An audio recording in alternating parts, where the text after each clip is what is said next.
Okay, so today we're looking at the text of Joyce's A Portrait of the Artist as a Young Man. It begins with an epigraph from Ovid's Metamorphoses, Book 8. One line, et ignotus animum dimittit in artis, which means he turned his mind to unknown art.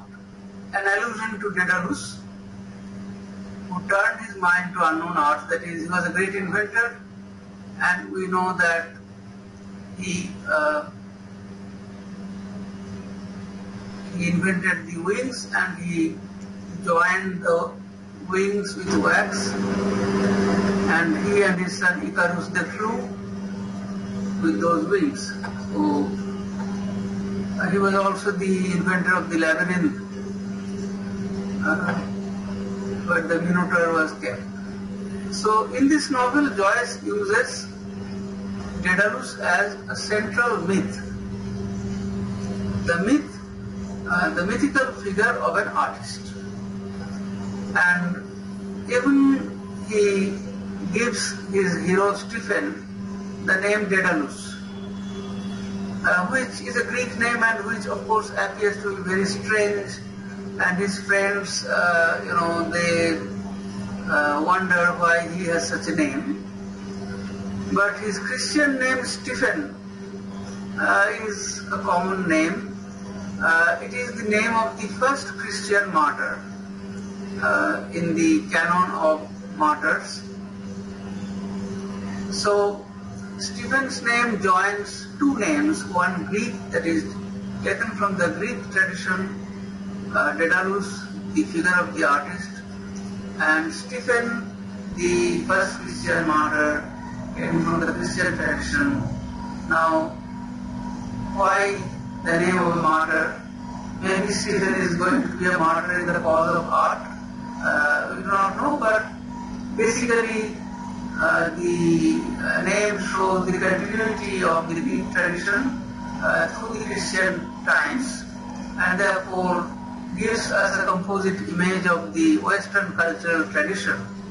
The cultural tradition of Europe borrowed largely from Greek tradition, as we know. Apart from Daedalus, who is often frequently referred to in the novel, there is another mythical figure alluded to in the novel, that is Prometheus. Now we know that Prometheus revolted against Zeus and stole the fire and gave it to man. So fire here stands for knowledge or technology. So Prometheus is both a revolutionary figure as well as an artist figure, in the sense that he brings knowledge, he brings art, he brings technology to man. And in the novel we see that Stephen is attracted and repelled by the ideas of politics, religion, art, and all these, so it is appropriate. The novel is written, I told you, in a style which is a mix of realistic style and symbolic style. So there are portions or paragraphs written in the realistic style, and then there will be narration in the symbolic style, or making use of myth and symbols. And these two styles more or less alternate in the novel. Thus, the novel does not become completely, symbolic without any realism, nor does it become only realistic without any symbolic depth. And since Joyce was a master of realism, so we have exquisite passages, realistic passages, with dialogues, which makes the novel very attractive and dramatic at certain points. The narrative is through Stephen's consciousness. So it may be called an attempt to follow the stream of consciousness technique. That is, the whole narration is through the consciousness of one character. And we know, we discussed in the earlier class, that if the whole narrative is from the point of view of one character, then the narrative tends to be narrow in scope. And Joyce overcomes this by adding the realistic passages, and therefore he is following their Flaubert, who discovered this technique of narrative, this technique of narration, where the narration is from the narration is in third person point of view, from third person point of view, but it gives the impression of the first person. So even though the narration is third person, we feel as if we are in Stephen's head and we are getting his direct impressions. To make this possible, the author never intrudes into the novel. Unlike Victorian novels, where the authors often intrude, make comments or commentary and so on. So here, since the author is invisible, therefore it seems that we are in the head of Stephen and we are following his psyche, his consciousness. At the beginning of the novel, Stephen is a baby. Baby Stephen, lying on an oilcloth, because the baby often wets the bed. And the narration at this point is also with baby words and baby expressions. Therefore, it gives us the impression that the psyche of the baby is the point of view, or that we are getting an impression of the psyche of the baby. Since it is a novel of growth, so in his narration, Joyce represents this growth. So Stephen appears as a baby, then he grows up to be a little boy. He is sent to Postgraduates College, which is a residential hostel run by Jesuit priests. So he is a child, he is a very small boy, he is afraid of leaving home. And then he is bullied by senior boy, he falls sick, and so on and so forth. So we have the narration of a very small boy, how he, what he experiences in this residential hostel.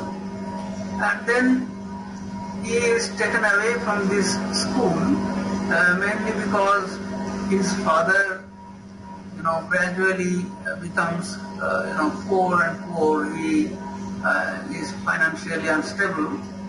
Simon Dedalus, who is a representation of Joyce's father, because there are these autobiographical elements also in the novel.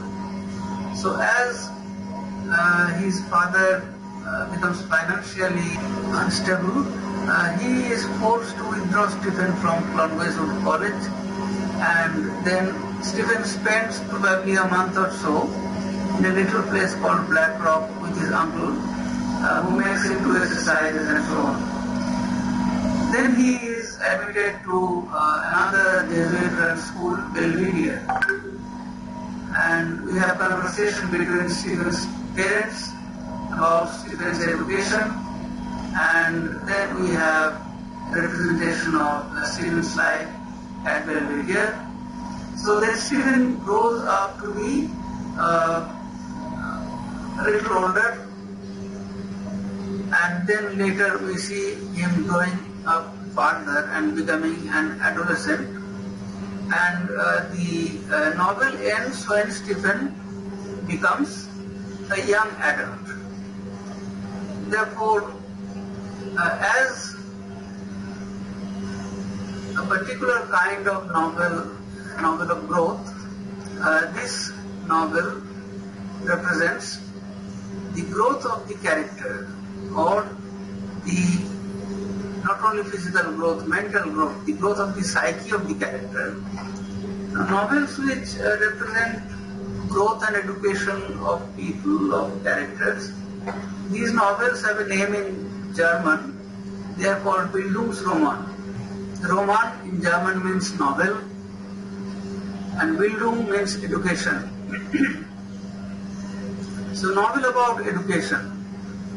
This is a particular genre of novel where the education of a young boy or a young character is described. We have the novel by Rousseau, famous novel by Rousseau named Emile, which describes the education of a young girl. Now, there is, under Bildungsroman, there is a particular subgenre, a particular kind of Bildungsroman, which describes the growth of a young artist. And in German, it is called Künstlerroman. Now, there should be 2 points on U. I cannot type it here. So, these 2 points on U in German is called umlaut, which means that in German there are 2 U sounds. One is simply U, which is without umlaut, without the points. But here there are the points, that is, there is the umlaut, which means it will be pronounced U. And therefore the word Künstlerroman is derived from the word Kunst. Kunst in German means art. Künstler means artist. Künstlerroman means novel about artist. So as you know that in German, compound words are very common, and therefore it is a compound word. So usually Künstlerromans end with an aesthetic theory, and this novel also ends with an aesthetic theory, which means that the young boy, as he grows up to be an artist, he develops his own aesthetic theory. So at the end of this novel, in the last chapter, we have Stephen's aesthetic theory. Now the novel has 5 chapters, so structurally we have a very strict imposition of structure on this novel. Each chapter indicates a particular stage in Stephen's growth, and each chapter begins with a crisis, and then at the end of the chapter the crisis is somewhat resolved. And this is a pattern that is carried out in all the 5 chapters. So it is a kind of a spiral pattern. The crisis, and then its resolution, again crisis, again resolution, again crisis, again resolution, and so on. Okay. Once upon a time, and a very good time it was, there was a moo cow coming down along the road, and this moo cow that was coming down along the road met a innocent little boy named Baby Duck. So this sentence, as if it is taken from a fairy tale or a story told to a child, and the novel begins with this, famous conglomeration of words, once upon a time, which is very common in fairy tales or in stories for children. And the moo cow coming down along the road has nothing to do with the child, but it is how the child's imagination is saturated with nature among which it finds itself, or perhaps the way the story is told, and he refers to himself as Baby Duck. His father told him that story. His father looked at him through a glass. He had a hairy face. So one thing we'll notice that at the beginning here the child is in an embryonic state. So why in an embryonic state? Because Joyce is following psychoanalysis, and according to Freud's psychology, when a child is very small after birth, then its instincts are all those that of the embryo, and all the basic feelings start working, or the basic sensations start working. Therefore, sensations of vision, smell, touch, all these are felt by the embryo-like child, and Joyce describes them meticulously. So as the child looks at his father, who looks at him through a glass, he can see his father's hairy face. So why does he notice his father's hairy face? Because definitely it is different from his mother's face. And then the child can distinguish the smell of his father and his mother. His mother has a nicer smell, so the olfactory sense. And then the child also, as it wets the bed, then it feels the bed becoming warm, but then gradually it becomes cold, and the child lies in water, so it becomes cold. So all these sensations are felt by the child, and they are described in detail.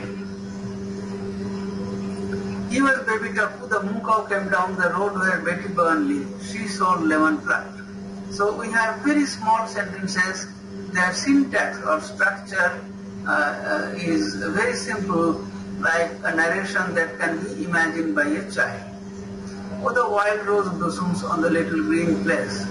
He sang the song, that was his song. Now we have the imagery of the rose. Now it is very important imagery in the novel. Actually, rose image, the image of rose is a symbol in this novel, and it appears when there is some development in Stephen's psyche. So the rose symbols, they are like milestones to indicate the growth in Stephen's psyche.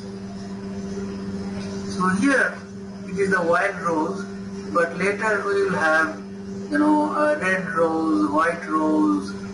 Even Stephen imagines whether there can be a green rose. In nature there is no green rose, but in imagination it is possible. And then at the end of towards the end of the novel, there is an allusion to Stephen's. There is an allusion to Dante's description in the Divine Comedy of the beatific vision. The beatific vision of God is described by Dante as a white rose made of light. So that would indicate maturity of the psyche, a development of the psyche, and some kind of spiritual as well as literary allusions here, suggesting the maturity of the boy as an artist. Both both. So the way a child cannot articulate clearly or pronounce clearly words, that is mimicked here. Joyce was a master of mimicking and a master of experimenting with language and distorting language. Now he has a whole novel, later novel called Finnegan's Wake, where the central character Finnegan is asleep, and throughout the novel he is asleep, and therefore the language is kind of distorted, because in sleep one is not fully conscious. So it is about Finnegan waking up from sleep, and there Joyce uses this experimental language of distorting the language and giving rise to a lot of pun, ambiguity, and various laughter, humor, and so on. When you wet the bed, first it is warm, then it gets cold. His mother put on the oil sheet, that had the queer smell. So sensation of vision, then touch, then smell, olfactory. So visual, tactile, and olfactory. His mother had a nicer smell than his father. She played on the piano the sailor's hornpipe for him to dance. He danced, and so on. Uncle Charles and Dante clapped. Now we see the characters being introduced. In the very first chapter, Uncle Charles is older than his father and mother, but Uncle Charles was, they were older, that is Charles and Dante were older than his father and mother, but Uncle Charles was older than Dante. Now Dante is the aunt, Mrs. Riordan, who lives with the family, and she was a nun earlier, but she left the convent and returned to the household.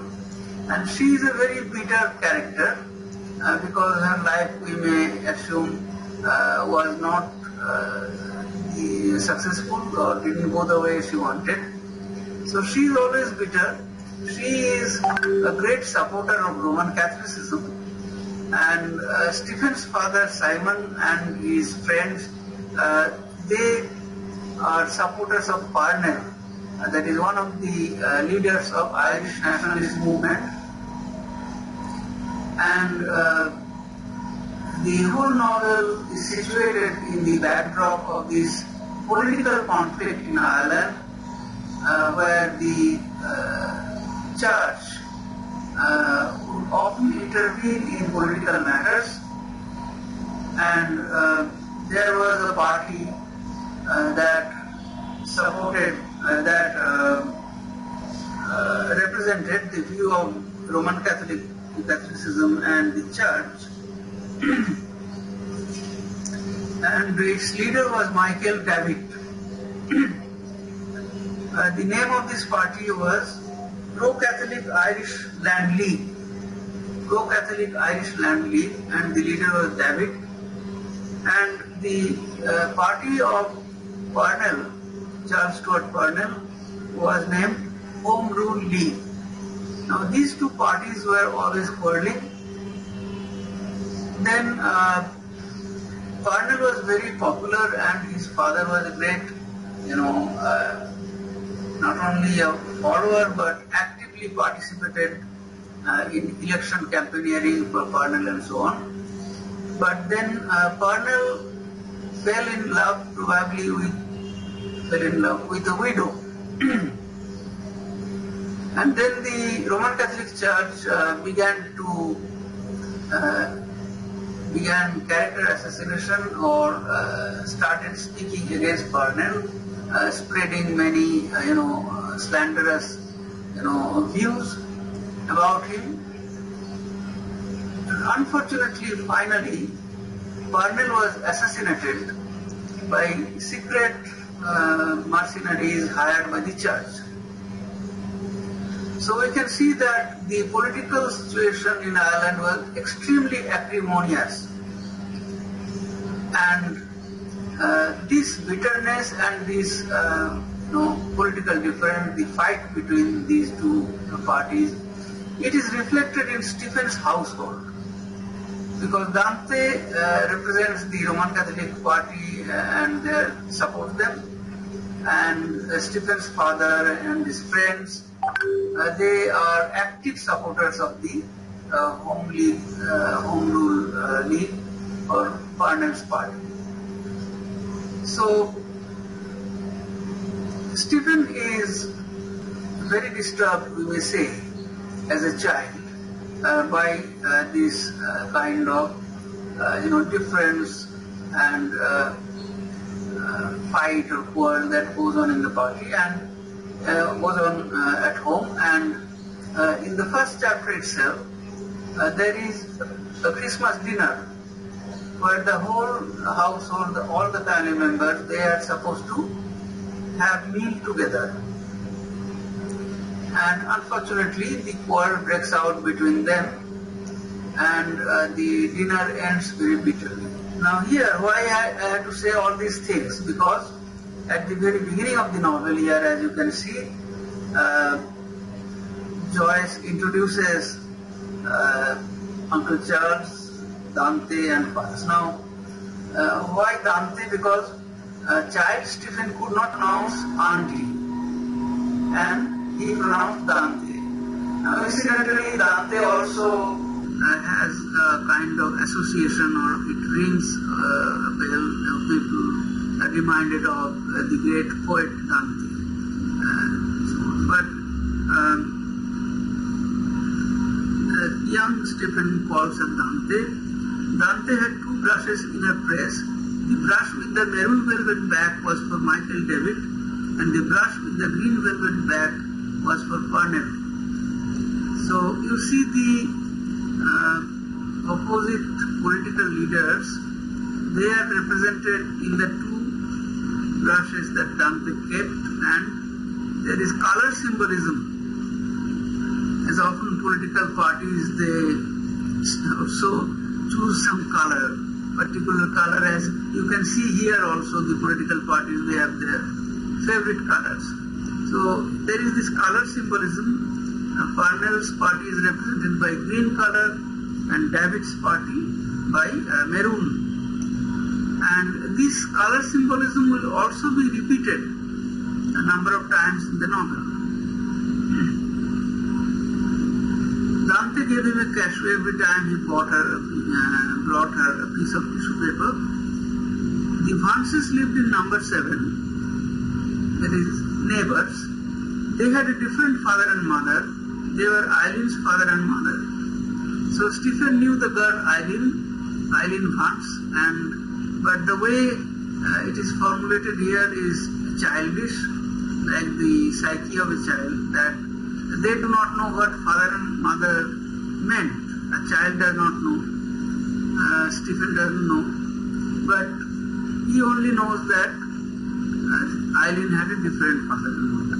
When they were grown up, he was going to marry Eileen. Now this is something very common in the psyche of a young boy. A young boy, even when he plays with a young girl, he often talks of marriage. He talks of marrying, another young girl, and then all elders, the guardians, and they all laugh at this.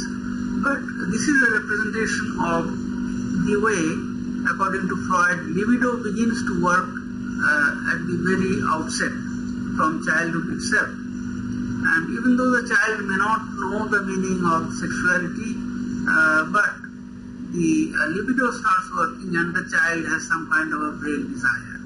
Now, as a child grows up, we know according to Freud, the boy child will have an attraction for his mother, which is called Oedipus complex, and the girl child usually has an attraction for her father.